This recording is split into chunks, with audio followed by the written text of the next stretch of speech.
Bora, galera, tamo junto de novo. Vamos seguir aqui no nosso tema, proteções coletivas. Hoje, então, nós vamos falar sobre o tema ainda continuando e uma retomada de alguns tópicos que a gente teve em algum tema no passado ali, né? E agora nós vamos falar sobre os sistemas de guarda-corpo, tá? Vamos embora pro tema? Vamos lá. A percepção de risco na medida de proteção coletiva, ah, com o emprego do uso do guarda-corpo, tá? Que é o guarda-corpo em si também? É uma proteção coletiva destinada a quedas também de pessoas e materiais, tá? Mas ele é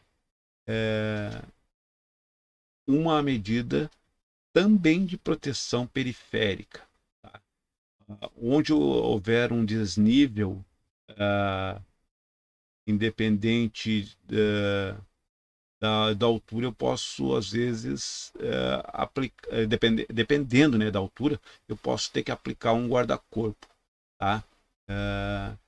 Se, eu, se essa vão for muito extenso, eu vou fazer esse uso desse dispositivo, tá? Então, o sistema de guarda-corpo, tá? Ele é confeccionado em madeira, né? Para algumas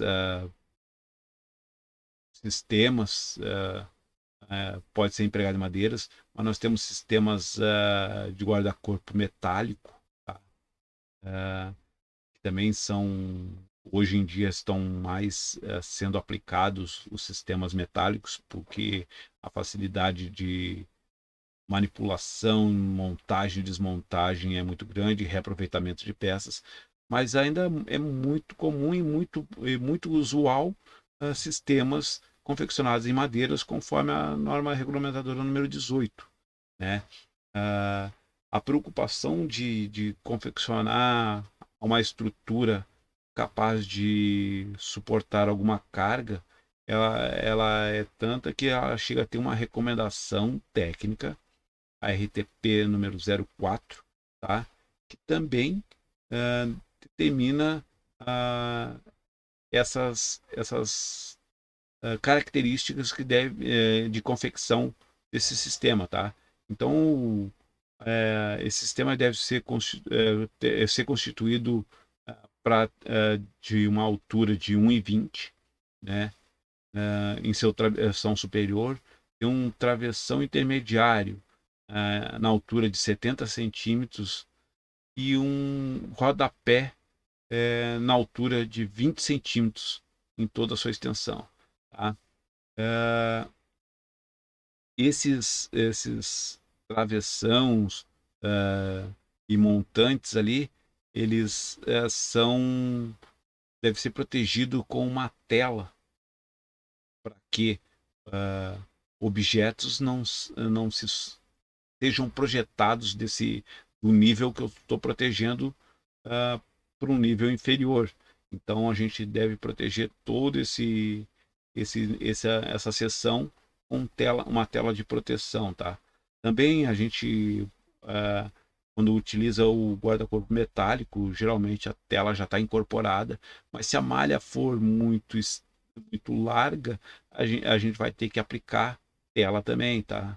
Então, não é porque é o metálico, daqui a pouco tem uma possibilidade de cair alguma peça, alguma ferramenta menor do que aquela malha da estrutura metálica lá do guarda-corpo metálico. Então, vou ter que providenciar tela também nessa estrutura, quando eu quero proteger não somente as pessoas, mas a queda de materiais e objetos que possam se desprender desse nível que eu tenho a proteção, tá?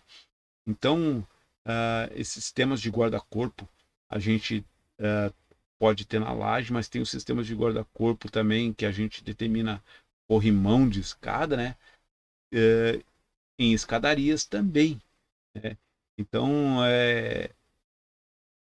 eles têm que ser confeccionados por equipe capaz de executar um projeto de segurança, tá? Não posso eu chegar lá e querer eu mesmo fazer o sistema de proteção de qualquer modo, porque tem que garantir a robustez, né, do todo o conjunto. Então, a equipe deve ser treinada para fazer aquilo ali, né? Ele deve ser mantido com toda a sua integridade para a qual foi destinado, né? Ele deve suportar uma carga de 150 quilos em projeção, né? Então, há todo um cuidado para a confecção de um sistema de guarda-corpo, né? E que, se for mexido, tem que ser comunicado, tem que ser por pessoa qualificada para recolocar e retirar, né? Senão nós vamos acabar danificando o sistema, danificando material, perdendo peças desse material por não saber a forma correta de retirar, tá?